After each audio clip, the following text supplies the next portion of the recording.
What's up, guys? Welcome back to Live and Breathe Music. My name is Kevin. Today I have my first album review for an album in 2016. Today I am tackling Panic at the Disco's newest release, Death of a Bachelor.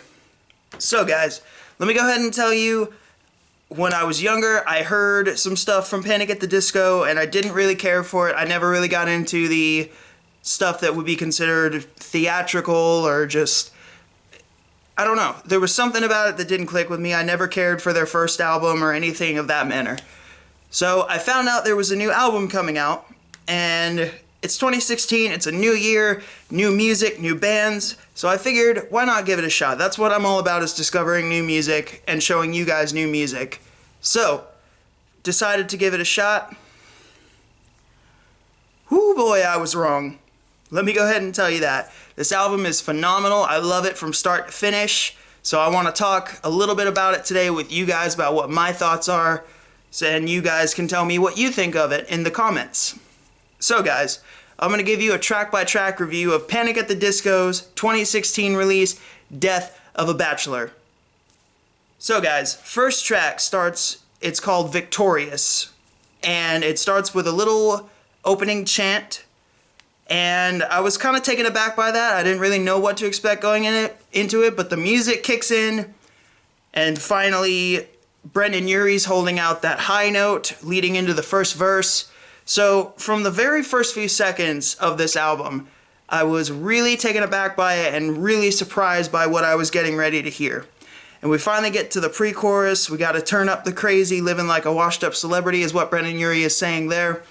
And from then on, the song just gets better and better. It's so fun to listen to. It's a very party-ish type song and a very celebratory song. So it's really, really cool to listen to, and I think it was a great start to the record. From there, we go into the second song, Don't Threaten Me with a Good Time. This song almost has a bit of a hip-hop feel to it, which is a nice change of pace from the first song.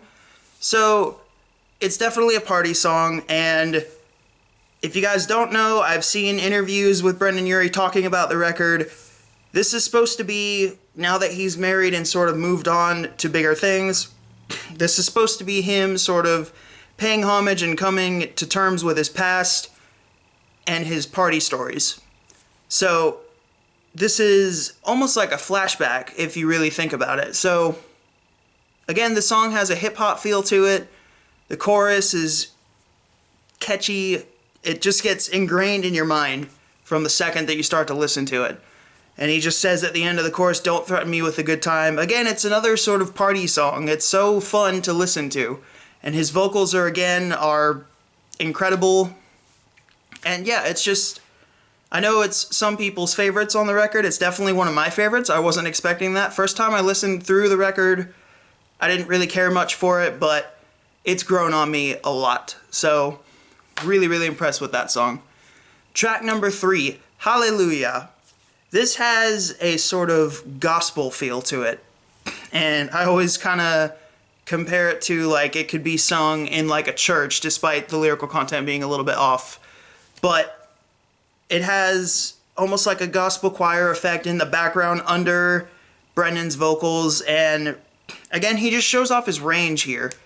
And it's a very danceable tune. The grooves on some of these songs are just so infectious that you just want to bob your head or dance to them. It's just, it's feel-good music, and it's fantastic. I love it. So, Hallelujah, pretty self-explanatory song. And yeah, that's all I have to say about that one. Track number 4, The Emperor's New Clothes. Check out the music video if you haven't for this. I'll put the link in the description.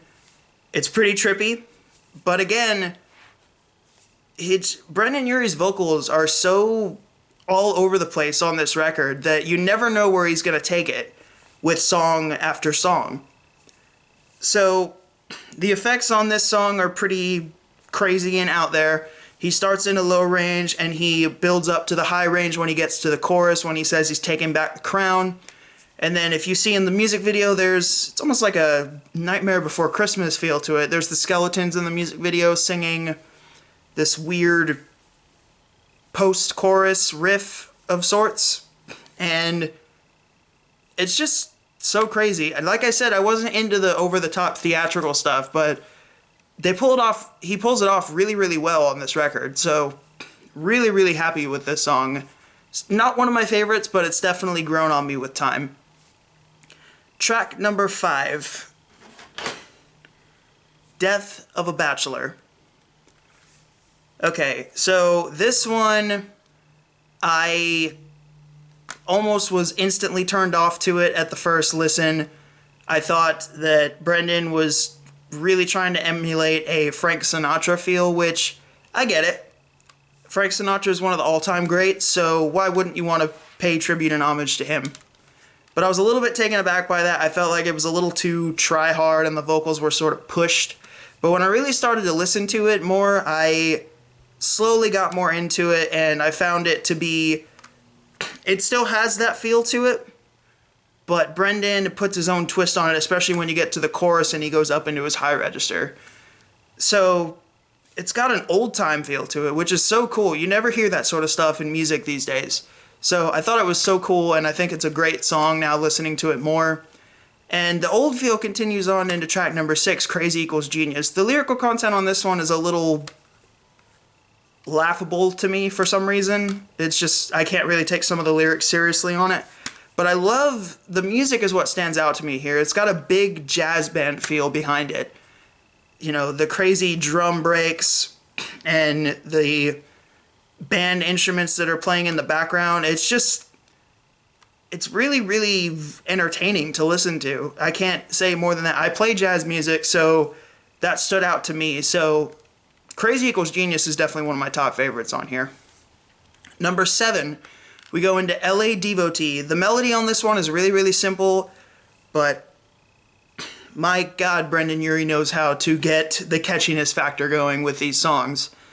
The melody, again, being very, very simple, but it's going to get stuck in your head for days. It's just, again, it's a tribute song to LA, is what he's explained it as. But I can't say any more. The melody is what got me on this one. I love simple melodies as much as complex melodies, and this one is just so infectious. So that's all I have to say about LA Devotee. The next song, Golden Days. I've seen somebody else say this is sort of an anthem song, which I kind of agree with. It's, again, looking back on your past memories and viewing them as the golden days, which we can all relate to that. We all have pasts that we can come to terms with at some point in our lives. So while he's talking about being married and throwing away the party days, but remembering them at the same time, coming to terms with the past is something we can all relate to. So we all have our golden days that we all look back on fondly, but we're all moving forward at the same time. So the high range on the chorus where he's singing Golden Days, again, incredible, incredible vocals. Just from start to finish, incredible vocals. Can't say enough about him. The next track, The Good, the Bad, and the Dirty. So this one, again, pretty simple melody, but I can't help but sing it when I listen to it. I can't.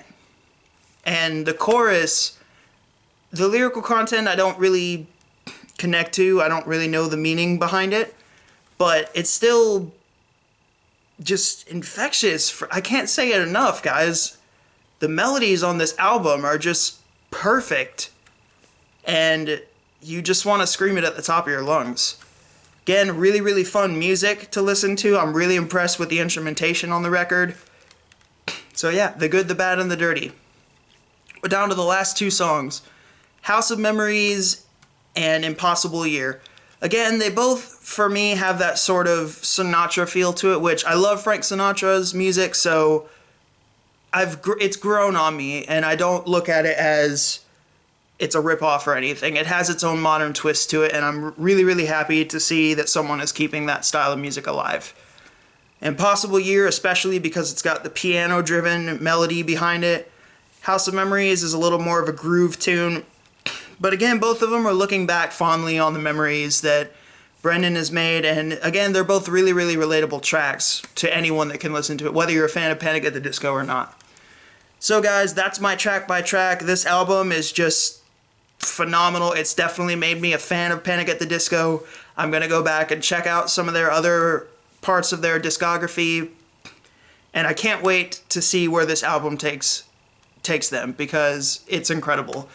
It's getting a 9 out of 10 for me, so really, really good start to 2016 in terms of albums. I know I got into it a little bit late, but once I listened to it, I just had to talk about it. So that's my review for Panic at the Disco, Death of a Bachelor. Thank you so much for watching, guys.